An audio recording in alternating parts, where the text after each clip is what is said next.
Bonjour, on est aujourd'hui le jeudi 9 novembre 2018 après Jésus-Christ. C'est encore et toujours un moment de privilège pour le partage de la parole de Dieu en ces jours. Je salue tous ceux qui me suivent au travers de ce média. Et aujourd'hui, j'aurai pour particulièrement mon ami Benoît Kadima qui a perdu sa mère ici à Boston, où il a une grande famille. Mais notre ami, lui, habite à Kinshasa. Et le deuil est encore là, est encore frais. Et Dieu voulant, les funérailles auront lieu ce samedi.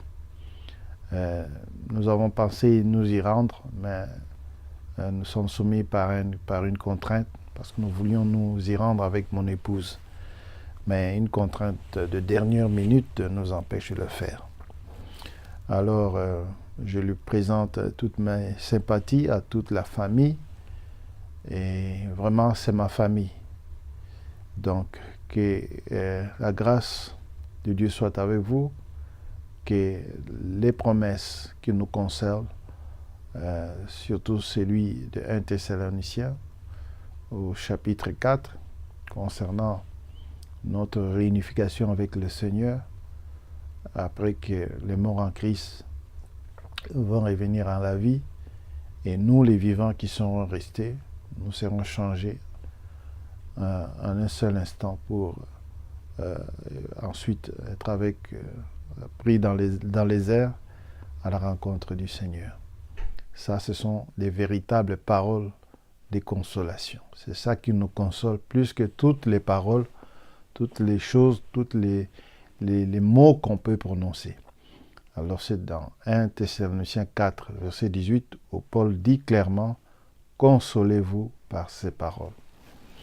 Alors, il y a aussi mon ami qui est à Québec City, Papy Dichemé, qui a soulevé un point qui est soulevé par rapport, suite à la lecture du livre de 1 Roi au chapitre 11, où au verset 1er, on parle du roi Salomon aimant beaucoup les femmes étrangères, outre la fille de Pharaon, des Moabites, des Ammonites, des Édomites, des Sidonéennes, des Étiennes, appartenant aux nations dont l'Éternel avait dit aux enfants d'Israël, vous n'irez point chez elles, et elles ne viendront point chez vous.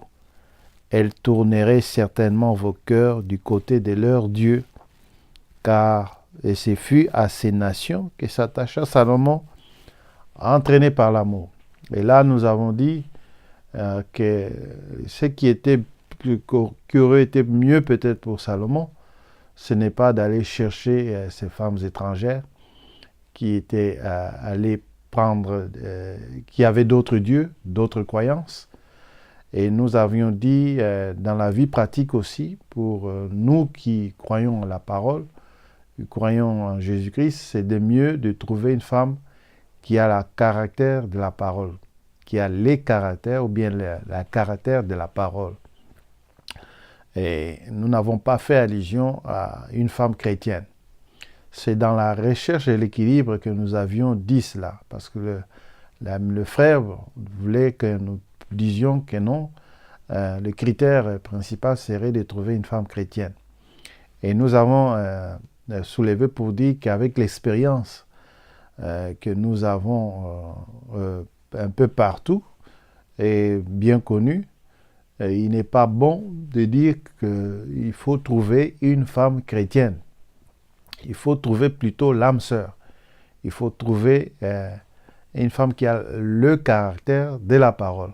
Ça, c'est l'équilibre général par rapport à toutes les Écritures. Parce que lorsque nous allons dans l'Ancien Testament, par exemple pour Sarah avec Abraham, Sarah n'était pas chrétienne. Sarah était une femme de foi. Elle croyait en Dieu, au véritable Dieu, en premier lieu. Mais elle avait aussi, pas seulement qu'elle croyait en Dieu, mais elle avait un caractère qui allait avec. Parce que vous pouvez trouver une chrétienne, mais qui n'a pas de caractère qui vont avec. Chacun détient d'une manière ou d'une autre une certaine nature. Et pour donner un sens à ce que nous avons dit, c'est dans 1 Pierre, et Pierre parle de cela, il parle de cette façon d'être, et au chapitre 3, si on doit dire aux femmes d'être soumises, comme Pierre le dit ici, pourtant elles sont déjà chrétiennes. Si elles sont chrétiennes, on penserait que le caractère doit être uniforme. Or, ce n'est pas le cas, parce qu'il y a des paroles qui recommandent une certaine attitude dans les rapports entre hommes et femmes. Et au chapitre 3, donc, du premier épître de Pierre, au verset 1er, Pierre parle de cela, il dit « Femmes, que chacune soit de même soumise à son mari, afin que si quelques-uns n'obéissent point à la parole, ils soient gagnés sans parole, vous voyez, sans faire tellement allusion à la parole, mais la conduite de la femme peut amener une bonne appréciation des autres personnes qui observent ce couple. Donc il dit qu'ils soient gagnés sans parole par la conduite de leur femme, en voyant votre manière de vivre chaste et respectueuse. Vous voyez? Ayez non cette parure extérieure qui consiste dans les cheveux tressés, comme nous en voyons un peu partout, des femmes avec une grande beauté, mais extérieure, parure, tout extérieur.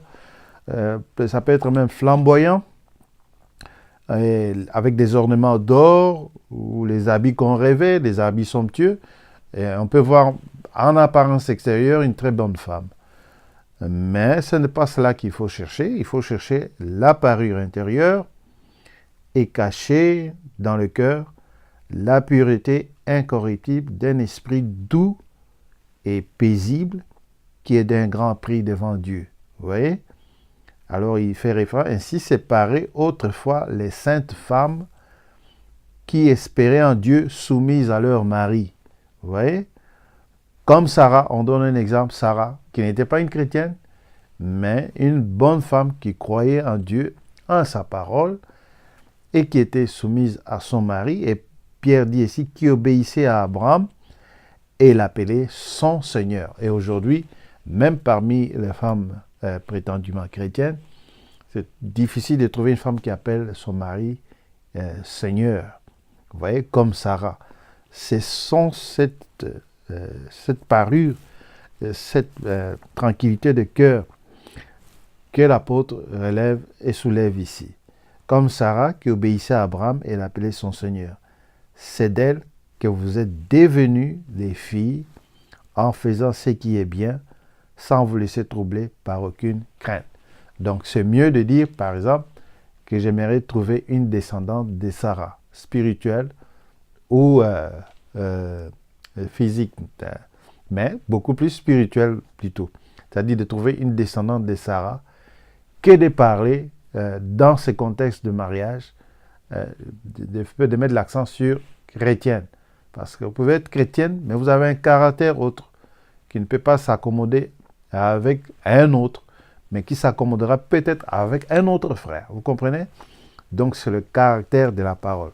Pour garder donc l'équilibre avec les véritables femmes des hommes de Dieu dans l'Ancien Testament qui n'étaient pas chrétiennes, et aussi avec ceux qui sont venus après le passage du Mashiach, du Christ, et qui sont devenus chrétiennes. Donc il faut garder l'équilibre. Comme aussi dans le monde, dans d'autres, partout, il y a des gens qui se marient à des âmes sœurs qui ont un bon caractère et qui vivent en harmonie avec leur mari, bien qu'elles ne soient pas chrétiennes. Donc pour garder cet équilibre-là, on ne peut pas imposer cette loi à tout le monde, mais que chacun trouve sa femme, sa moitié. Mais pour nous qui connaissons la parole, il est bien de marier une femme qui croit la même chose comme vous, mais qui a aussi un bon caractère qui va avec un caractère de la parole. C'est cela qui doit être mis comme accent pour pour les croyants. Et même, des fois, on trouve aussi Paul qui en parle dans 1 Corinthiens chapitre 7, à partir du verset 10, et il soulève un cas où on peut aussi vivre avec une partie non croyante aussi. Mais s'il y a harmonie, les gens peuvent vivre ensemble, même si l'autre partie ne croit pas à la parole. Comme il est dit ici, à partir donc de 1 Corinthiens chapitre 7, au verset 10, à ceux qui sont mariés, j'ordonne, non pas moi, mais le Seigneur, que la femme ne se sépare point de son mari. Et si elle est séparée, qu'elle demeure sans se marier ou qu'elle se réconcilie avec son mari. C'est une possibilité, une éventualité. Ce n'est pas dit que si elle fait cela, elle n'est plus chrétienne, elle n'est plus croyante. Non. On dit ici, si cette possibilité apparaît qu'elle est séparée, alors la condition est qu'elle demeure sans se marier ou qu'elle se réconcilie dans l'avenir ou bien dans un proche avenir ou selon qu'ils seront conduits, qu'elle se réconcilie avec son mari et que le mari ne répudie point sa femme. Alors aux autres, au verset 12, ce n'est pas le Seigneur, c'est moi qui l'ai dit, parce qu'il avait aussi l'autorité de le dire dans l'Église. Si un frère ou une femme non croyante, si un frère a une femme non croyante et qu'elle consente à habiter avec lui, qu'il ne la répudie point, vous voyez? Et si une femme a un mari non croyant et qu'il consente à habiter avec elle, qu'elle ne répudie point son mari, car le mari non croyant est sanctifié par la femme et la femme non croyante est sanctifiée par le mari. Autrement, vos enfants seraient impurs, tandis que maintenant ils sont saints. Donc, si les non-croyants se séparent, qu'ils se séparent. Le frère ou la sœur ne sont pas liés dans ces cas-là. Dans ces cas-là, si le non-croyant s'en va, le frère ou la sœur ne sont pas liés et ils peuvent se remarier. C'est sous-entendu dans ce que Paul vient de dire. Le frère ou la sœur ne sont pas liés dans ces cas-là. Dieu nous a appelés à vivre en paix. Car sais-tu, femme, si tu sauveras ton mari, ou que sais-tu, mari, si tu sauveras ta femme. Donc, avec toute cette panoplie, on doit garder l'équilibre, puisqu'il y a possibilité pour un non-croyant de vivre avec aussi, soit une femme ou un homme non-croyant. Il y a cette éventualité-là. Mais s'il y a compatibilité dans la façon de vivre entre la partie non-croyante, c'est-à-dire il y a harmonie dans la maison, la femme joue bien son rôle, le mari aussi, dans ce contexte-là, ils peuvent vivre ensemble, vous voyez.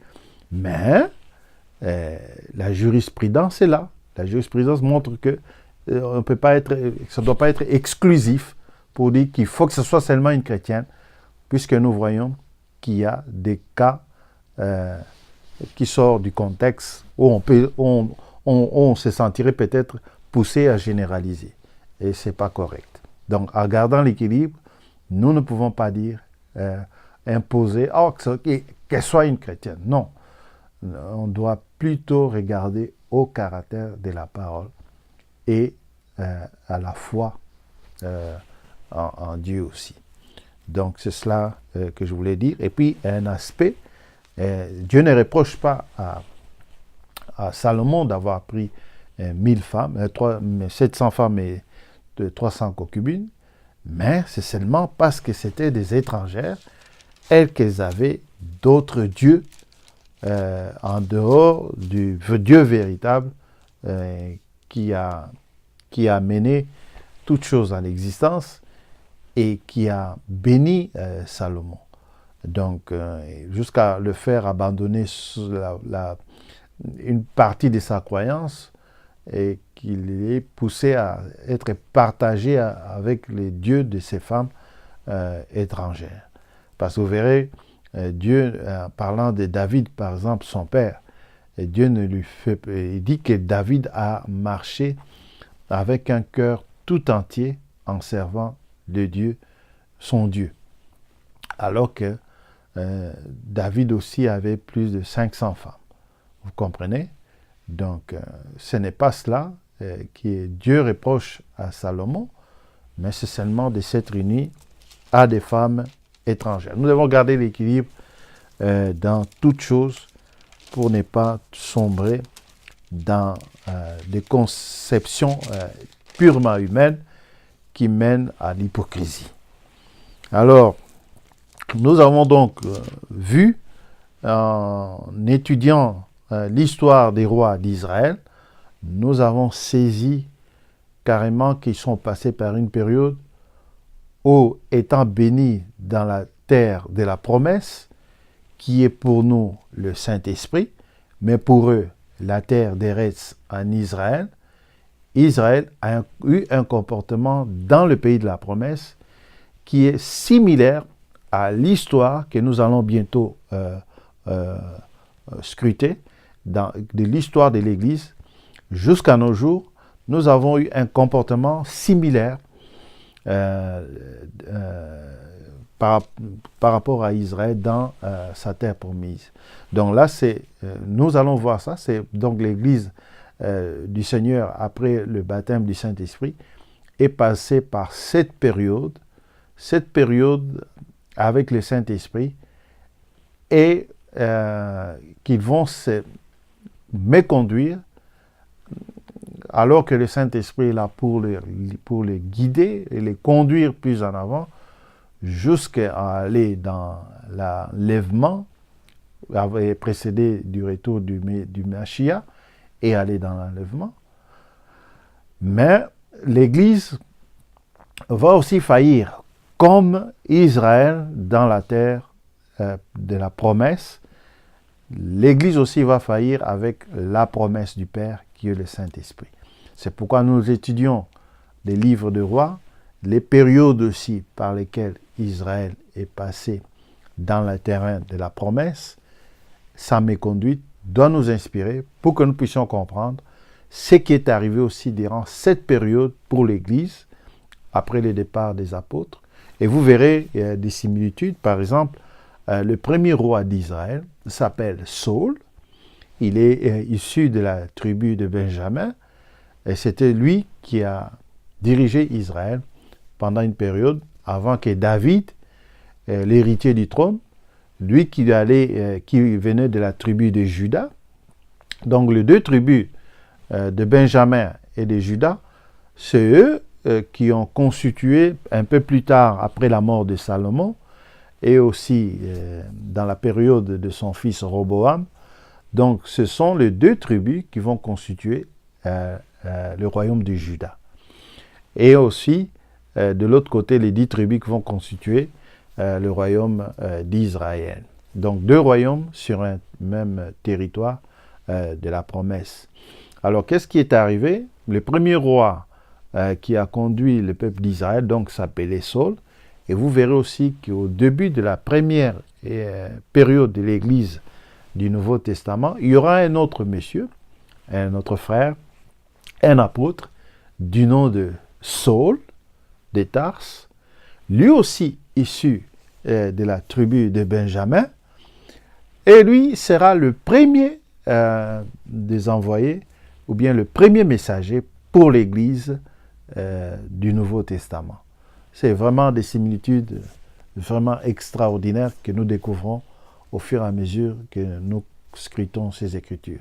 Donc le premier roi en Israël, qui va conduire Israël dans une période de conflit entre l'idolâtrie et la vraie foi dans la terre de la promesse, ce fut Saul de Benjamin, et aussi pour l'Église, le premier messager, apôtre, qui sera envoyé pour l'Église, sera un Benjamin du nom de Saul, dont le nom plus tard sera changé en Paul. Lui aussi, issu donc de la tribu de Benjamin. Et après cela, l'Église passera aussi par cette période et elle va avoir de la difficulté à se maintenir aussi dans le terrain de la promesse qui est le Saint-Esprit, jusqu'à même le perdre.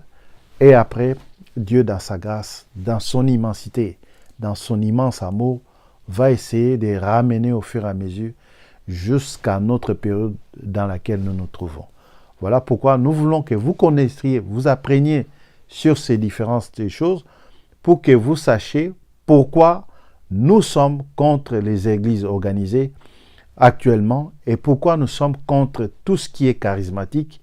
Et vous allez voir pourquoi la parole de Dieu d'abord est contre ces choses et pourquoi nous aussi, dans le même esprit, parce que nous aimons Dieu et sa parole, nous ne pouvons pas adhérer à tout ce qui s'est fait maintenant dans le monde religieux aujourd'hui. Et ceux qui sont désappointés et qui ont de la difficulté à reconnaître le vrai du faux et qui se posent beaucoup de questions, vous aurez des réponses claires, bibliques, pour bien mesurer et évaluer la période dans laquelle nous nous trouvons et vous-même vous faire une idée claire là-dessus et prendre position pour la parole de Dieu. Ici, nous ne voulons pas heurter les gens, mais la parole de Dieu est là pour nous choquer tous, pour nous secouer tous, pour que nous prenions la bonne part. Comme à l'arrivée du Mashiach lors de sa première venue, il était obligé de dire la vérité. Et c'était la vérité qui blessait, qui dérangeait les organisations de cette période-là. Et c'est la même parole qui est remise aujourd'hui, qui dérange tout. Nous aussi, nous suivons dans les temps nos parents, dans leur foi, dans leur conception de la foi. Mais lorsque la parole de Dieu est arrivée, nous étions soumis à faire un choix. Et je pense que nous ne regrettons pas notre choix parce qu'il est basé sur la parole de Dieu, il est basé sur la foi des prophètes et des Écritures, sur le fondement des prophètes et des apôtres, Jésus-Christ lui-même étant la pierre angulaire. Donc nous avons vu, après la mort, donc dans la période, après la mort de Salomon, son fils Roboam qui prend le pouvoir, et qui impose des impôts lourds au peuple, le peuple trouve un moyen de désenchantement et qui choisit un rebelle du nom de Jéroboam pour le diriger. Et 10 tribus vont suivre Jéroboam. Et Jéroboam, en faisant de la politique, et la politique religieuse, il va empêcher le peuple de rentrer adorer à Jérusalem en installant encore un truc, l'idolâtrie dans la ville de Samarie. Non, nous allons lire pour être certains de ce que nous affirmons, parce que Samarie est devenue la capitale un peu plus tard après Jéroboam. Au chapitre 13, au chapitre 12 plutôt, à partir du verset 25, donc Jéroboam bâtit donc une ville. En ce moment-là, les gens avaient vraiment la possibilité de bâtir des villes. Il bâtit Sichem sur la montagne d'Éphraïm et il demeura, puis il en sortit et bâtit Pénuel. Alors Jéroboam, dans son cœur, dit: le royaume pourrait bien maintenant retourner à la maison de David.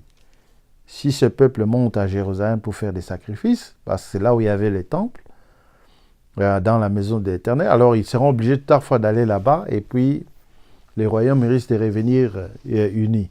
Alors pour maintenir la division du royaume, il va élever, après avoir demandé conseil, il fit deux veaux d'or. Toujours cette habitude en Israël d'élever le veau, je ne sais pas pourquoi, mais en tout cas, cela est arrivé au temps de Moïse, quand Moïse était monté à la montagne pour s'entretenir avec Elohim, avec Dieu.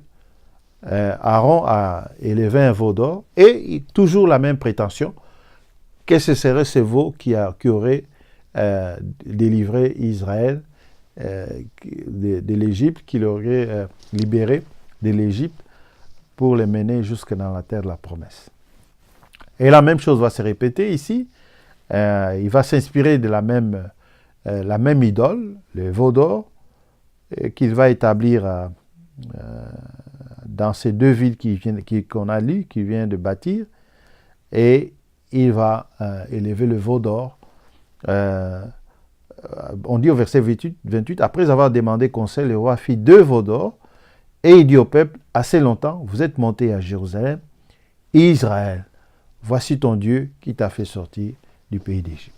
Vraiment quelqu'un, après la conduite puissante du Dieu Tout-Puissant dans la colonne de feu et la colonne de nuée, et avec son serviteur Moïse et avec Josué, et finalement, il fait sombrer le peuple en lui initiant une croyance dans la terre même de la promesse, une autre croyance différente de celle qui a conduit les enfants d'Israël jusqu'à alors.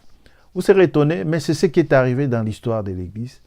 Les gens ont fait sortir d'autres croyances liées à la christianité, à la chrétienté, mais au fond, quand vous scrutez, vous allez au fond des choses, ce n'est pas la même chose, ce n'est pas la chrétienté originale qui avait commencé et avec le Mashiach lui-même, et avec les apôtres, et avec les premiers croyants des premiers siècles.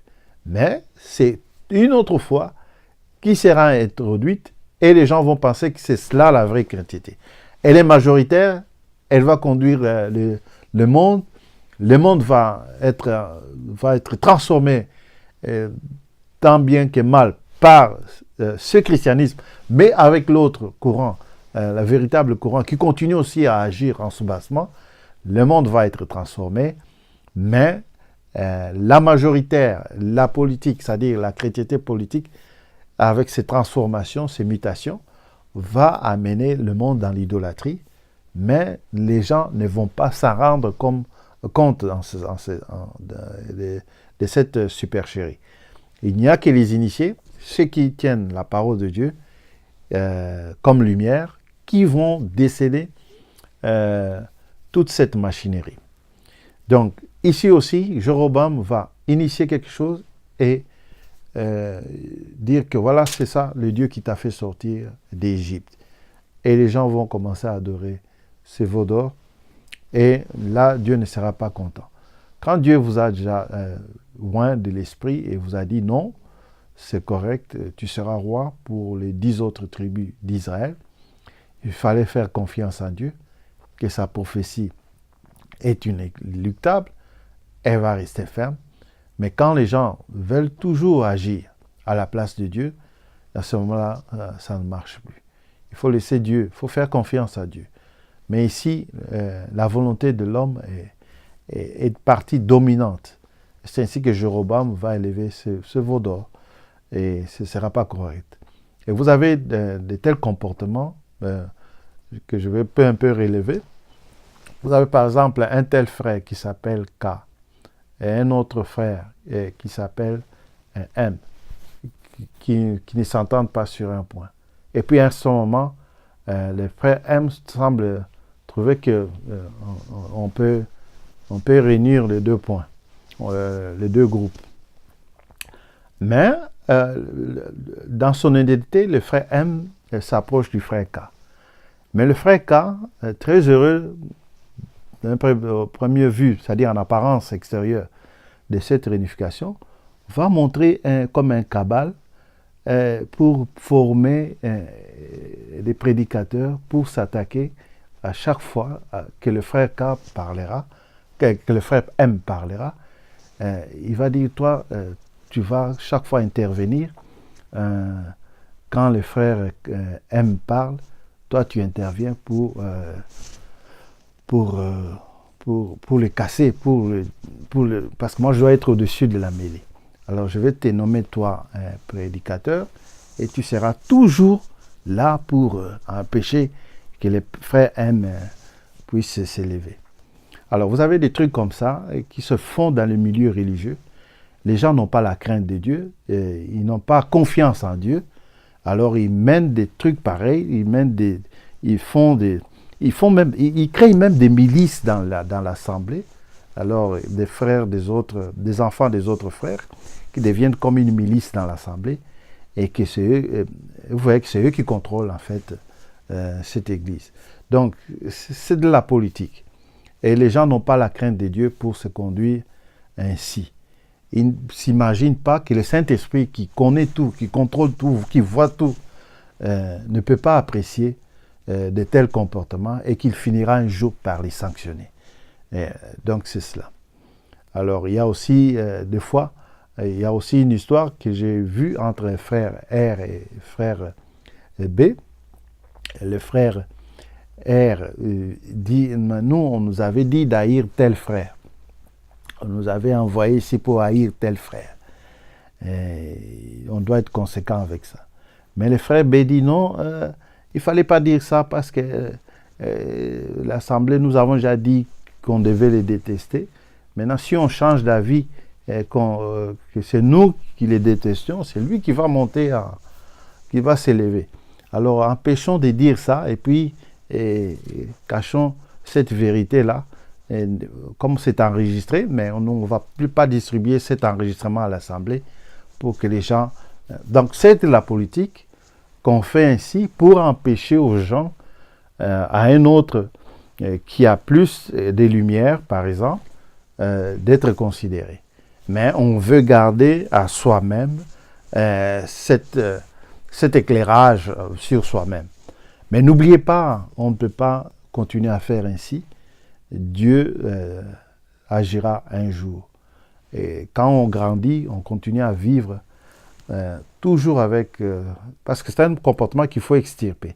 Mais si on continue à vivre dans le terrain de la promesse, c'est-à-dire dans le Saint-Esprit, à croître avec ces mauvais comportements, tôt ou tard, Dieu va frapper. Ça a été toujours comme ça. C'est ce que nous voyons avec le roi d'Israël, qui avait un comportement ambigu, mais au départ, loin de l'Esprit de Dieu, pour diriger le peuple.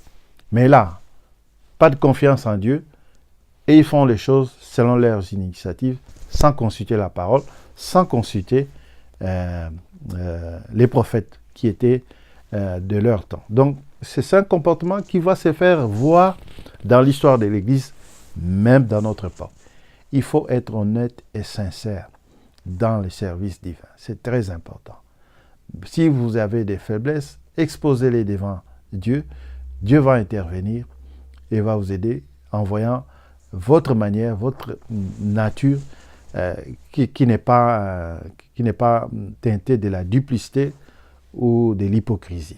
Parce que le problème que le Seigneur a rencontré lors de sa première venue, c'était cet esprit d'hypocrisie qui était dominant parmi ceux qui prétendaient servir le Seigneur, notre Dieu. La même chose se répète aujourd'hui. Alors, Jéroboam va élever politiquement, avec une politique religieuse, va élever ce veau d'or qui va introduire carrément l'idolâtrie en Israël. On dit, il plaça l'un de ses veaux à Bethel et il mit l'autre à Dan. Verset 29. Ce fut là une occasion de péché. Le peuple alla devant l'un de veaux jusqu'à Dan. Jéroboam fit une maison des hauts lieux et il créa des sacrificateurs. C'est-à-dire, maintenant là, ce n'est plus une institution selon la volonté de Dieu, mais selon la volonté de l'homme. Et c'est ce qui apparaît dans nombre des églises d'aujourd'hui. Les gens établissent des gens selon leur faveur, selon leurs obédiences, des gens qui leur sont soumis, au lieu d'être soumis d'abord au Saint-Esprit. Donc, que ce soit celui qui établit, que ce soit ceux qui sont établis, tous sous une mauvaise influence. Personne ne considère la parole de Dieu. Du moins, en partie, selon une certaine religiosité. Mais au fond de la chose, ça ne vient même pas de Dieu. Et c'est ça qui est arrivé ici. Jéroboam fit donc une maison, verset 31, et créa des sacrificateurs, pris parmi tout le peuple, et n'appartenant pas au fils de Lévi. Parce que l'ordre divin était que les sacrificateurs devaient venir d'une seule tribu, la tribu de Lévi. Voilà. Et puis il établit une fête, donc il établit des fêtes, on dit là, il établit une fête au verset 32, au 8e mois, le 15e jour du mois, comme la fête qui s'est célébrée en Juda. et il offrit des sacrifices sur l'autel, tout ça. Donc, dans la péripétie de l'histoire d'Israël, nous voyons donc toutes ces choses qui apparaissent. Donc, que le Dieu Tout-Puissant nous aide dans la suite de la compréhension des choses. Nous allons nous arrêter là pour aujourd'hui et nous continuerons avec l'histoire des rois d'Israël jusqu'à Akab et à Élie la prochaine fois au nom de notre Seigneur Jésus-Christ. Que Dieu vous bénisse.